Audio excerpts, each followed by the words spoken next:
I'm reading from the book of Romans, chapter 14, verse 8. For whether we live unto the Lord, or whether we die unto the Lord. Whether we live, therefore, or die, we are the Lord's. I was working that afternoon shift. The presence of Jesus took my spirit out of my body and took me somewhere in Mexico. Jesus had me to watch the drug cartel member telling the new recruit that he must blood sacrifice an innocent life to the demon that is inside of the Grand Reaper statue. Then all of a sudden, the drug cartel member brought the new recruit a baby for him to kill to please Satan. The recruit aimed the gun at the baby's head and pulled the trigger, but the gun was jammed. The cartel member was mad and took the new recruit's gun, aimed it at his head, and pulled the trigger, killing him instantly. The demons took his soul and spirit out of his body and took him to hell. The drug cartel member is going to finish the job by shooting the baby to death. Then all of a sudden, the presence of Jesus intervened by convicting his conscience of what he was doing is wrong. The cartel member told Jesus if he didn't kill the baby, the cartel will kill him and his family. Jesus touched his shoulder to comfort him. He was crying by confessing his sins to Jesus, and he was forgiven.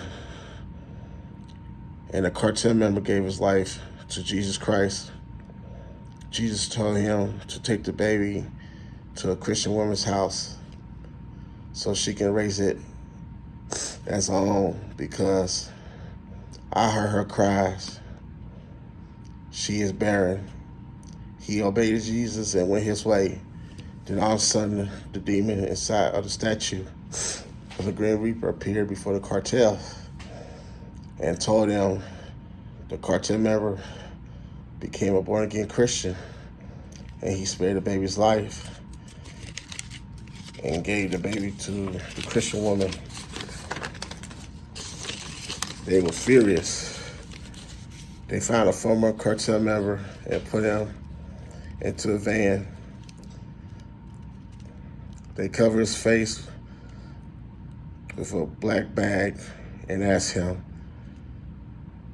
where's the Christian woman live, so he can take the baby from her and sacrifice it to Satan. He remained silent. The cartel showed him a live video of his family is being tied up. They warned him, if you do not tell us where the baby is at, your family will be killed before your eyes. One of his family members screaming, saying, you don't owe the baby nothing. Tell them where the baby is at so we can go home. The former cartel member says, I would not tell them. Then all of a sudden, the hitman wearing black shot the family members to death. The cartel told the Christian guy, if you tell us where the baby is, we will kill you a fast death with no suffering. But if you refuse, you will die a slow, painful death. The Christian guy responded by saying, I will not tell you. Then all of a sudden, he was tortured to death. Then the angels of God took his soul and spirit out of his body and took him to heaven.